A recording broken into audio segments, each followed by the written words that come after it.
1918 সাল নভেম্বর মাসের 11 তারিখ পশ্চিম সীমান্তে অর্থাৎ ইউরোপে শেষ হল 4 বছরের ভয়াবহ মানবিক বিপর্যয়, প্রথম বিশ্বযুদ্ধ। জার্মানির পতন ও কাইজারের নেদারল্যান্ডসে পালিয়ে যাওয়ার মধ্য দিয়ে ইতিহাসের অন্যতম বিভৎস উপাখ্যান শেষ হয়। মধ্যপ্রাচ্যে যুদ্ধরত 49 নম্বর বেঙ্গলি রেজিমেন্ট ভেঙে দেওয়া হলো এর আরও 14-15 মাস পর 1920 সালের ফেব্রুয়ারি-মার্চ মাসে। কাজী নজরুল ইসলাম কলকাতায় ফেরার কয়েকদিনের মধ্যেই 32 নম্বর কলেজ স্ট্রিটে বঙ্গীয় মুসলমান সাহিত্য সমিতির অফিসে এসে উঠলেন।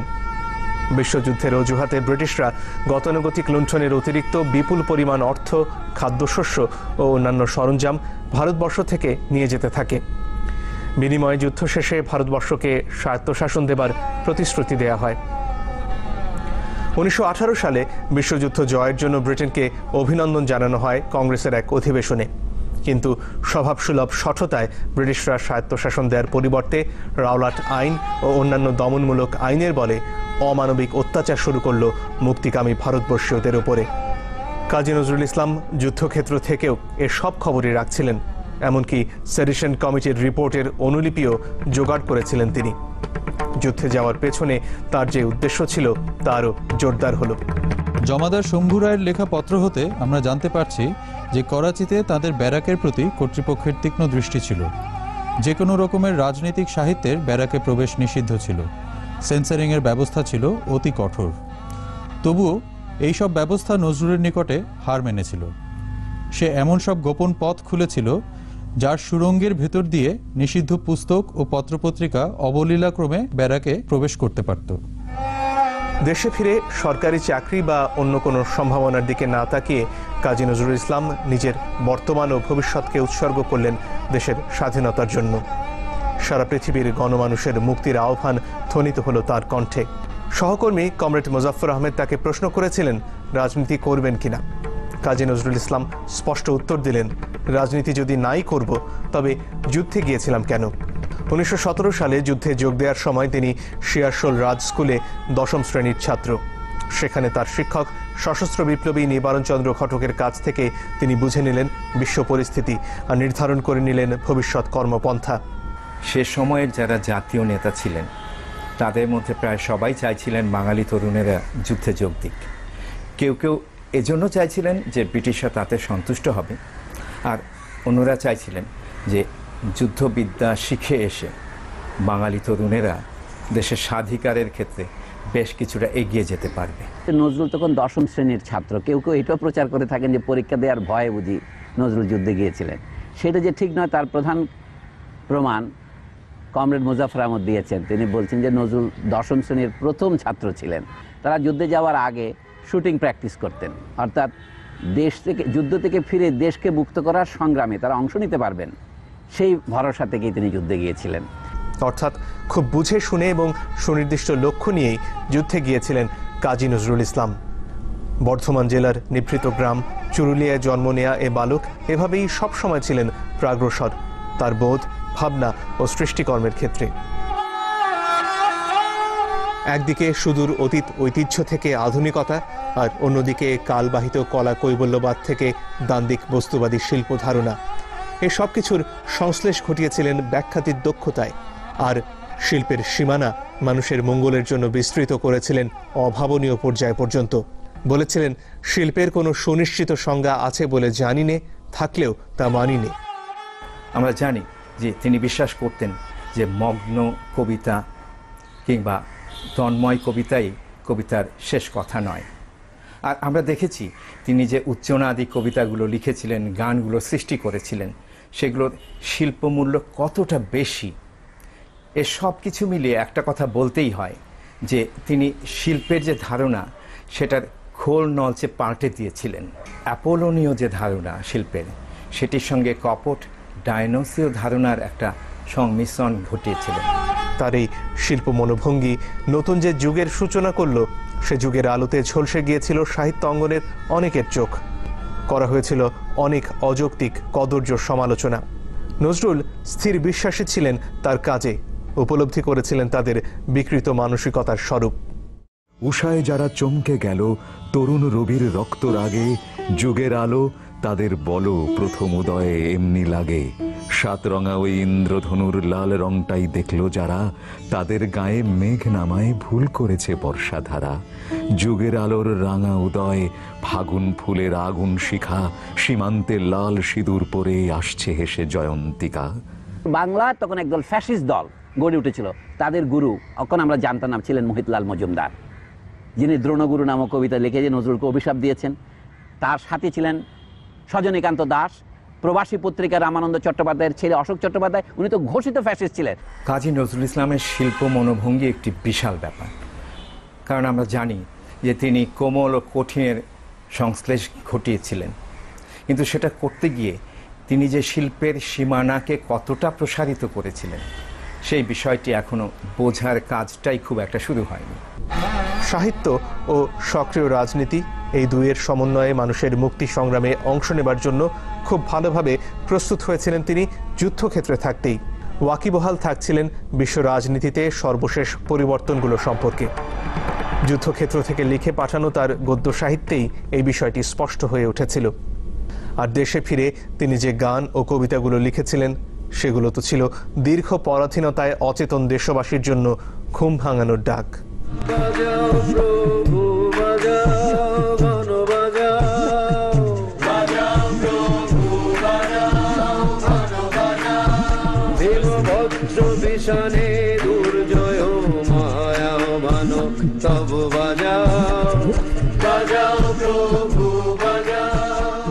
দেশে ফিরে তিনি যে গান কবিতা সৃষ্টি করছিলেন সেগুলো তো এক কথায় একেবারে নতুন স্বাদের উচ্চনাদি ছিল কবিতাগুলো, গানগুলো, কিন্তু কি অপরিসীম শিল্পবোধ নিয়ে সেগুলোকে পরিবেশন করেছিল।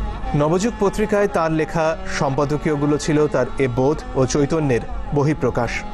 পরাধীন দেশের ভৌগোলিক স্বাধীনতা ও সাধারণ মানুষের মুক্তি, এই দুই লক্ষ্যে তিনি গণমানুষকে প্রাণিত করলেন অভূতপূর্বভাবে। অসহযোগ ও খেলাফত আন্দোলনে বিপুল গতি সঞ্চার করলেন তিনি। লেখার মাধ্যমে তো বটেই, এমনকি রাজপথে নেমে এলেন প্রতিবাদের গান নিয়ে, মুক্তির গান নিয়ে। সভা, শোভাযাত্রা, গান রচনা, গলায় হারমোনিয়াম বেঁধে পথে পথে গান করা, এই তার যে আন্দোলন, এইটা তার রাজনৈতিক যে প্রত্যক্ষ রাজনৈতিক জীবনের অংশগ্রহণ কুমিল্লা থেকে শুরু। এগুলো হচ্ছে বাংলার প্রথম গণসঙ্গীত।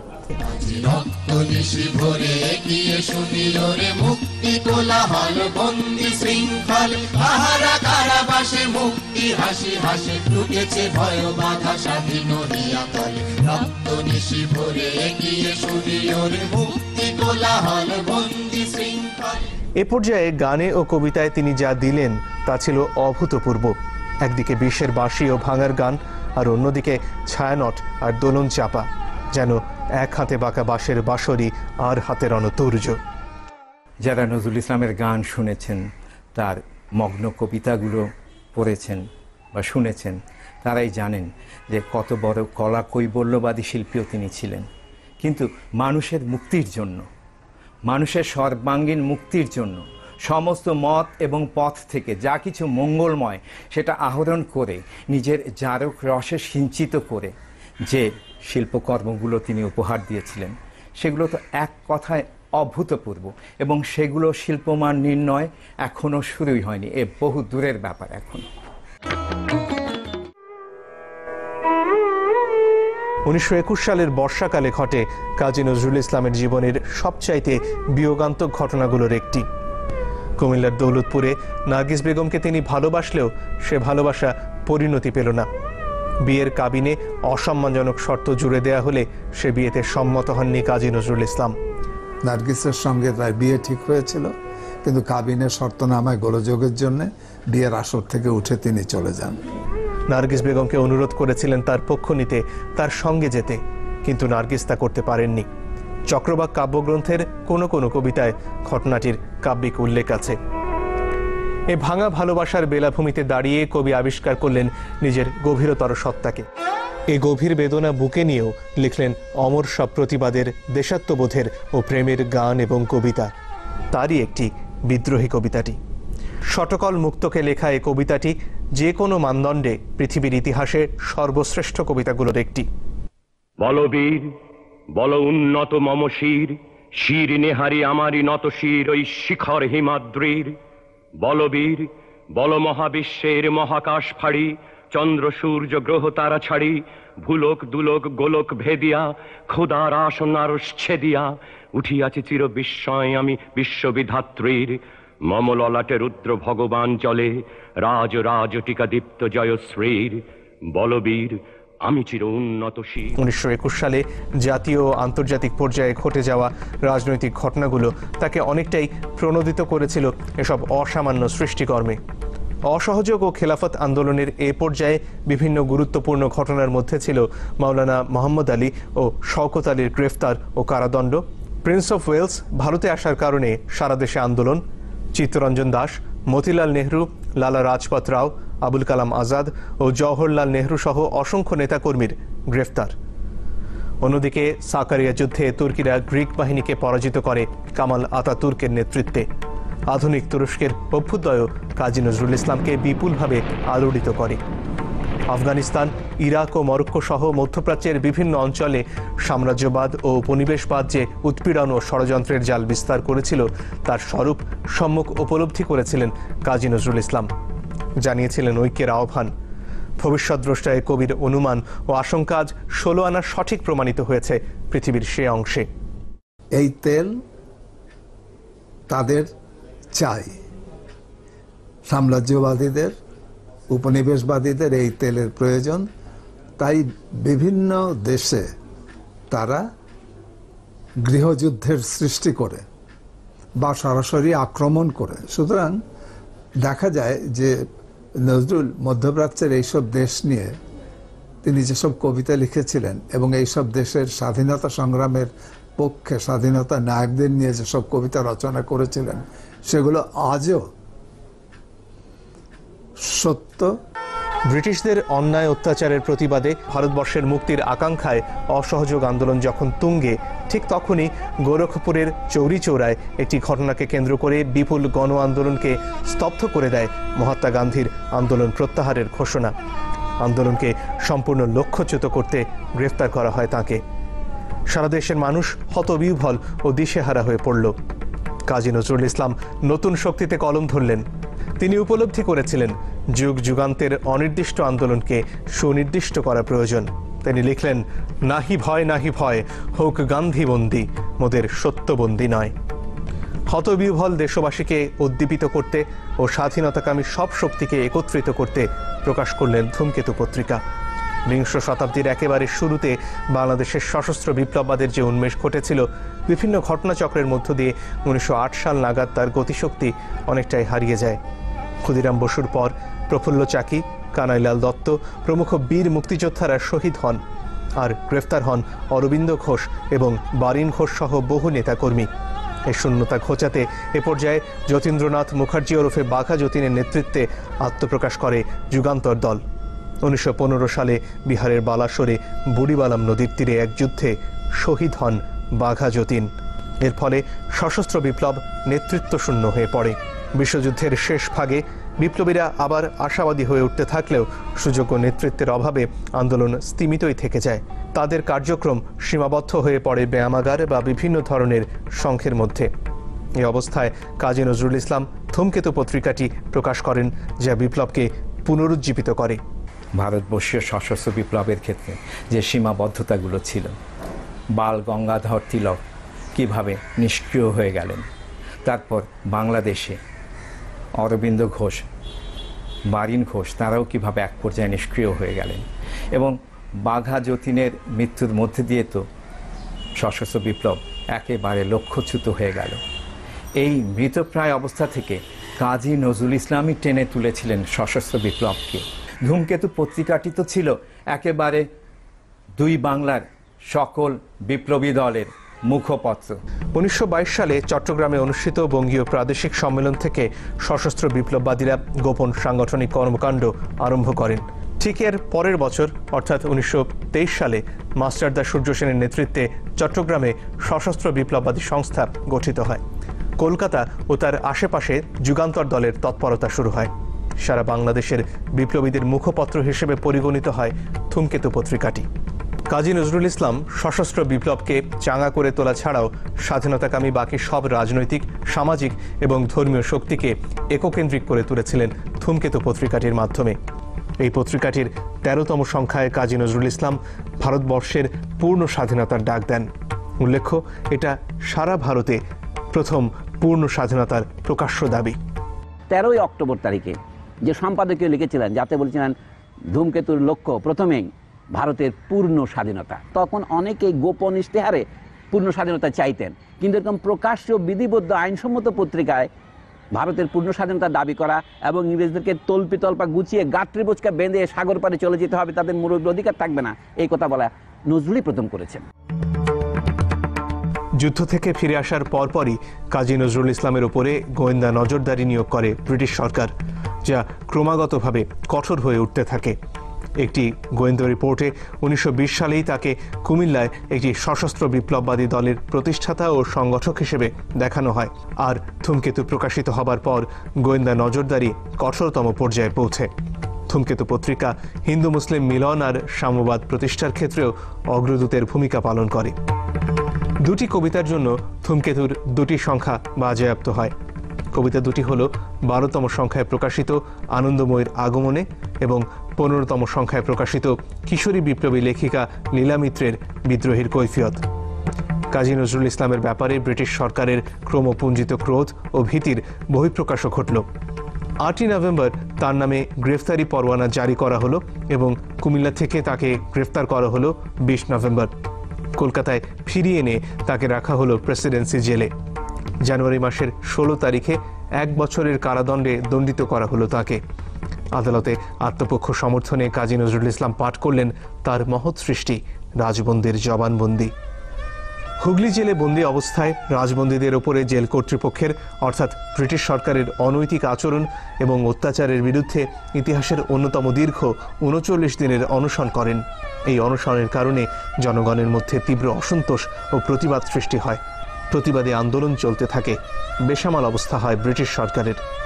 কাজী নজরুল ইসলাম কারাবাস সম্পন্ন করে বহরমপুর জেল থেকে মুক্তি পান ১৯২৩ সালের ১৫ই ডিসেম্বর। কারামুক্তির সাথে সাথেই কাজী নজরুল ইসলাম আবার প্রবল প্রতিবাদ শুরু করলেন সব অন্যায়ের বিরুদ্ধে। সব স্তরের জনগণ অভিনন্দিত করলেন কবিকে। নতুন করে বেগবান হয়ে উঠল ঐক্যবদ্ধ আন্দোলন। দেশবন্ধু চিত্তরঞ্জন দাশের সাথে মোহান্ত দমন সহ বেশ কিছু বড় মাপের কাজ করলেন তিনি। চাষিদের গান, কৃষকের গান, শ্রমিকের গান, তারপরে জেলেদের গান, তাঁতিদের গান, এই যে শ্রেণী সচেতন গান রচনা করেছেন এবং শ্রেণী সংগ্রামের গান রচনা করেছিলেন। হে মোর রানী, তোমার কাছে হার মানি আজ শেষে, আমার বিজয়কে তনু লুটায় তোমার চরণ তলে এসে। ১৯২২ সালে লেখা এই কবিতাটিতে যার ভালোবাসার স্নিগ্ধোজ্জ্বল ছায়া পড়েছিল, সেই মহীয়সীর সাথে তিনি বিবাহ বন্ধনে আবদ্ধ হলেন ১৯২৪ সালের ২৫শে এপ্রিল। এক শ্রেণীর মানুষের বিরোধিতার মুখে হয় বিয়েটি। কাজী নজরুল ইসলাম বিয়ের ব্যাপারে তার ধর্মতাত্ত্বিক অবস্থান তুলে ধরেন।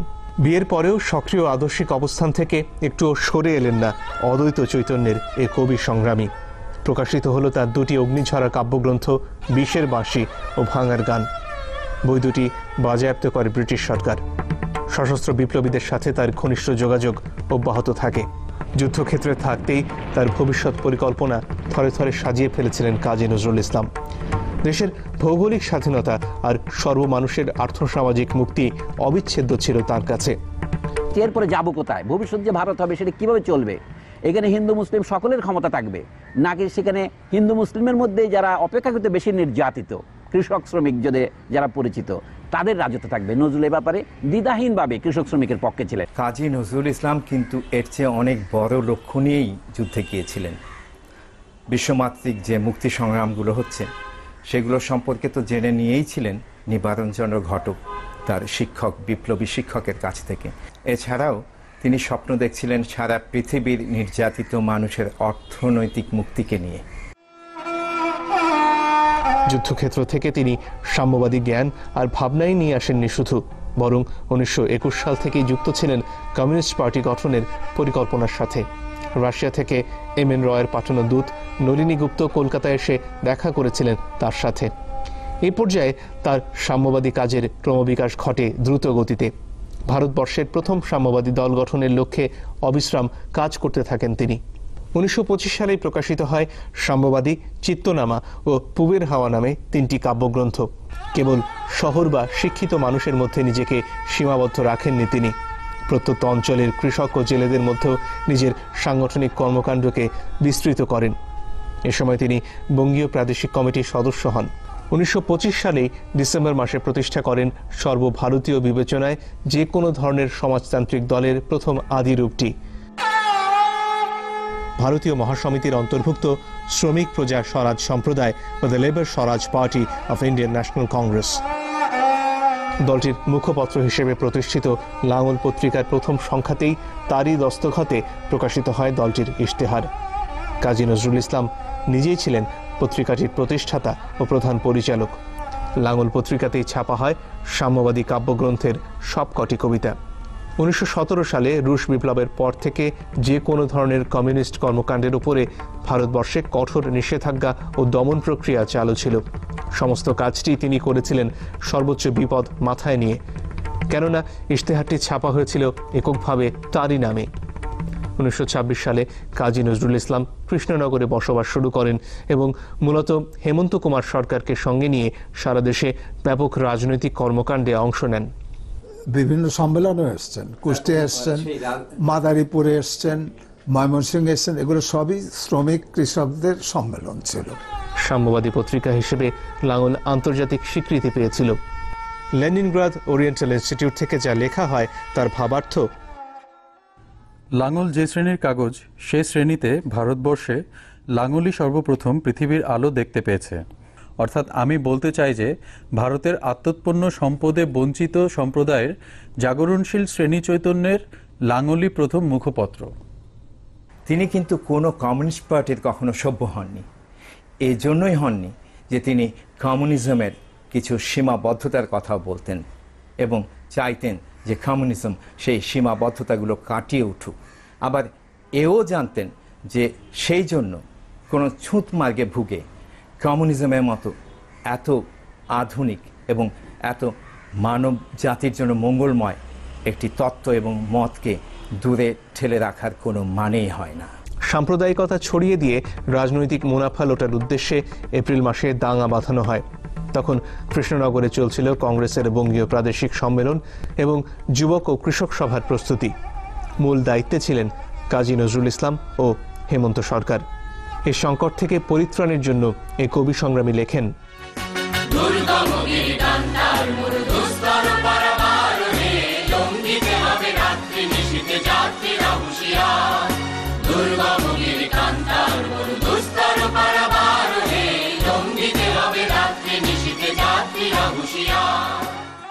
কাজী নজরুল ইসলাম 1926-এর জুলাই মাসে হেমন্ত সরকারকে সাথে নিয়ে চট্টগ্রাম সফরে যান। এ সফরের সাহিত্যিক তাৎপর্যের পাশাপাশি সশস্ত্র বিপ্লবীদের সাথে দেবপাহাড়ে তার পর্যায়ক্রমিক বৈঠকের বিষয়টিও কম গুরুত্বপূর্ণ নয়। 1929 সালের জানুয়ারি মাসে তিনি সন্দ্বীপ ও এর সাথে আবারও চট্টগ্রাম সফর করেন। প্রাসঙ্গিকভাবে উল্লেখযোগ্য, মাস্টারদা সূর্য সেনের নেতৃত্বে যে দলটি 1930 সালে অস্ত্রাগার লুণ্ঠন করে চট্টগ্রামের কোনো কোনো অঞ্চলকে সাময়িকভাবে স্বাধীন করতে সক্ষম হয়েছিল, সে দলটি তখন সংগঠিত হচ্ছে। সে বছর সেপ্টেম্বরে তিনি হেমন্ত কুমার সরকারকে সঙ্গে নিয়ে যশোর ও খুলনায় সাংগঠনিক সফরে যান। অবশ্য সেখানে বহু সংখ্যক সাহিত্য সভাতেও অংশগ্রহণ করতে হয় তাকে। 1926 এবং 27 সালে অসুস্থতা এবং প্রকট আর্থিক অনটনের মধ্যেও তিনি তার রাজনৈতিক কর্মকাণ্ড অব্যাহত রাখেন। এ সময় লেখা তার গজলগুলোর সাহিত্য ও সঙ্গীত মূল্য অপরিসীম।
1928 সালে কাজী নজরুল ইসলাম ঢাকা সফরে এসে বিপুলভাবে সংবর্ধিত হয়েছিলেন। সে সময় তার পরিচয় হয় ঢাকা বিশ্ববিদ্যালয়ের মিশ্র অঙ্কশাস্ত্রের অত্যন্ত মেধাবী ছাত্রী ফজিলাতুন্নেসার সাথে। ফজিলাতুন্নেসাকে কাজী নজরুল ইসলাম গ্রহণ করেছিলেন আধুনিক বাংলাদেশের নারী জাগরণের প্রতিভূ হিসেবে। তার এই উপলব্ধির ছায়া পড়েছিল সাত ভাই চম্পা জাগরে গানটিতে। ফজিলাতুন্নেসার সাথে কাজী নজরুল ইসলামের ব্যক্তিগত সম্পর্কের বিষয়ে কোনো কোনো ক্ষেত্রে কাজী নজরুল ইসলাম যে চিঠিগুলো লিখেছিলেন সেগুলোর পাণ্ডুলিপি ভিত্তিক প্রামাণিকরণ প্রয়োজন। 1928 সালের সেপ্টেম্বর মাসে তিনি সিলেট সফরে যান। 1928 এবং 29 খ্রিস্টাব্দে রাজনৈতিক কারণে তিনি বারবার বাংলাদেশ অংশে এসেছেন, মূলত হেমন্ত কুমার সরকারের সঙ্গে। কোনো কোনো ক্ষেত্রে তার সঙ্গে এসেছিলেন comrade Muzaffar Ahmed, comrade Abdul Halim, Philip Spratt প্রমুখ বামপন্থী রাজনীতিবিদেরা। 1927 সালে এবং 28 সালে কুষ্টিয়া এবং 1929 সালে কুষ্টিয়া ছাড়াও বগুড়া, কুমারখালী, চুয়াডাঙ্গা, কাপাসডাঙ্গা, নিশ্চিন্তপুর এবং বৃহত্তর কুষ্টিয়ার অন্যান্য অঞ্চলে সাংগঠনিক সফর করেন। এসব জায়গায় তিনি কবি হিসেবে সংবর্ধিত হলেও তার মূল উদ্দেশ্য ছিল সাম্যবাদী রাজনীতির ভিত্তি স্থাপন করা। গবেষণায় প্রমাণিত হচ্ছে যে পুরনো ধারণার চেয়ে অনেক বেশি সময় তিনি বাংলাদেশের উত্তরাঞ্চলে কাটিয়েছেন। অবিভক্ত বাংলার রাজনীতিতে তার ভাবনা এবং কর্মকাণ্ডের প্রভাব যে কত বিপুল তা এখনো প্রায় অনাবিষ্কৃতই রয়ে গেছে। 1929 সালে 15 ডিসেম্বর কলকাতার রয়্যাল অ্যালবার্ট হলে সমগ্র বাঙালি জাতির পক্ষ থেকে কাজী নজরুল ইসলামকে সংবর্ধনা দেওয়া হয়।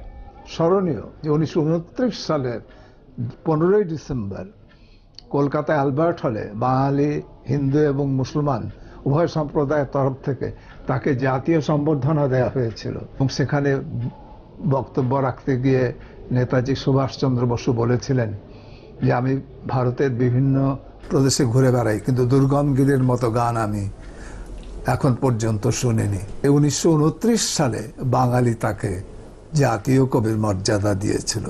এই সভায় বিপুল জনসমাগম হয়, আর এতে সভাপতিত্ব করেন প্রখ্যাত বিজ্ঞানী আচার্য প্রফুল্লচন্দ্র রায়। তিনি ছাড়াও সভায় বক্তব্য রাখেন নেতাজি সুভাষচন্দ্র বসু। এই সংবর্ধনা সভায় কাজী নজরুল ইসলামকে বাঙালি জাতির জাতীয় কবি অভিধায় অভিষিক্ত করা হয়।